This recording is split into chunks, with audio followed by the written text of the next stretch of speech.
Hey guys, तो स्वागत है आपका कैप्टन B2 के चैनल में, जहां आज के इस वीडियो में हम लोग ये डिस्कस करने वाले हैं कि क्यों डॉक्टर स्ट्रेंज ने एवेंजर्स एंड गेम के एंडिंग में जब टोनी ने स्नैप कर दिया था तो उसने वहां से टाइम स्टोन निकाल कर टोनी पे फोकस करके टाइम को रिवर्स क्यों नहीं किया और उसे क्यों नहीं बचाया। आई नो आप लोगों के पास ऑलरेडी एक आंसर होगा, क्योंकि वो उतने सारे पॉसिबिलिटीज में से एक पॉसिबिलिटी था जिसमें वो लोग जीतते हैं, इसलिए टोनी का मरना तय था। लेकिन जिस तरह डॉक्टर स्ट्रेंज मूवी के अंदर हमें दिखाया गया था कि डॉक्टर स्ट्रेंज ने टाइम स्टोन का यूज करके एप्पल को फास्ट फॉरवर्ड इन टाइम किया, फिर उसे बैकवर्ड किया, तो उसी तरह वो भी यहाँ पर टोनी के ऊपर टाइम स्टोन को फोकस करके फास्ट फॉरवर्ड और बैकवर्ड भी कर सकते थे। इससे पहले एवेंजर्स इन्फिनिटी वॉर में भी जब विजन मर जाता है तो यहाँ पर हम देखते हैं कि थैनोस टाइम को रिवर्स करता है और वो स्पेसिफिकली फोकस करता है विजन पे, ताकि आसपास जो अभी भी हुआ वो दोबारा से ना हो। और ऐसे में हम देखते हैं कि विजन दोबारा जिंदा हो जाता है। तो फिर टोनी के साथ ऐसा क्यों नहीं किया गया? बहुत सारे लोग ऐसा कह सकते हैं कि वहां पर आसपास की चीजें भी रिवर्स हुए थे, इसीलिए ये इफेक्ट देख सकते हैं। तो ये असल में जो ब्लास्ट से हुआ था वो इफेक्ट था, और आसपास की चीजें जो कि नॉर्मल हो गई थी, जिसे बाद में पॉइंट आउट किया जा रहा था, जैसे कि हल्क बस्टर पत्थर के अंदर था वो बाहर कैसे आ गया, वॉर मशीन का डैमेज हो गया था आर्मर, लेकिन बाद में हम देखते हैं वो नॉर्मल रहता है। तो ये असल में इसलिए होता है कि उसी मूवी के अंदर में दिखाया जाता है कि जब थैनोस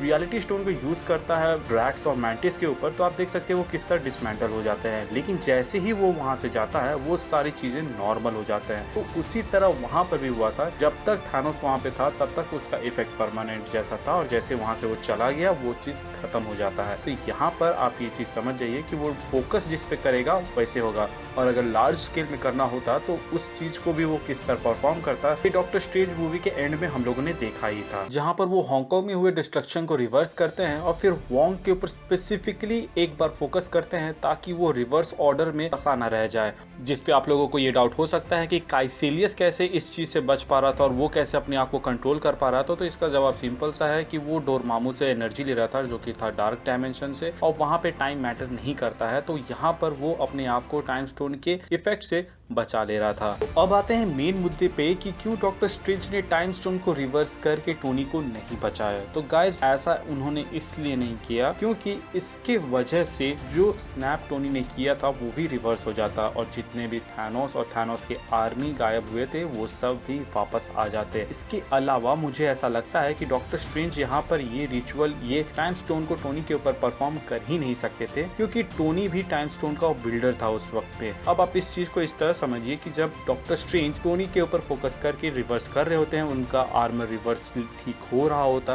तो एक पॉइंट आता है जहां पर उन्होंने स्नैप किया था जिसके वजह से इतना डैमेज हुआ। तो ये जो पॉइंट रहता है, यहाँ पर टोनी के आर्मर में भी टाइम स्टोन होना जरूरी है, लेकिन अगर टोनी के आर्मर में टाइम स्टोन रहेगा तो वो डॉक्टर स्ट्रेंज के पास नहीं रह सकता, तो डॉक्टर स्ट्रेंज के पास से वो चला जाएगा, और अगर वो वहां से चला जाएगा तो वो उसे यूज ही नहीं कर पाएंगे। तो यहाँ पर एक काइंड ऑफ पैराडॉक्स हो जाएगा, क्योंकि एक ही टाइम पे दो टाइम स्टोन एग्जिस्ट करना पॉसिबल नहीं है, क्योंकि इसके वजह से एक पॉइंट ऐसा आएगा जहां पर एक टाइम स्टोन टाइम को रिवर्स कर रहा है, तो एक टाइम स्टोन एक यूनिवर्स लेवल का कैटास्ट्रोफी इफेक्ट देने वाला है, मतलब वो जो स्नैप करने वाले थे टोनी स्टार्क। तो ऐसे में दो टाइम स्टोन का जो पावर क्लैश हो जाता है यहाँ पर, तो इस तरह की चीजें तो होना पॉसिबल है ही नहीं, तो ये चीज डॉक्टर स्ट्रेंज वहां पर कर ही नहीं सकते थे, इसीलिए हमें ये मूवी में नहीं दिखाया गया। अगर ऑफिशियल आंसर की बात करें तो रूसो ब्रदर्स का कहना था कि आयरन मैन का जो सैक्रिफाइस था वो बहुत ही मस्त था इस विन के लिए। अगर वो ऐसा नहीं करते तो इसके अलावा जो भी रास्ता चूज किया जाता उसका अल्टीमेट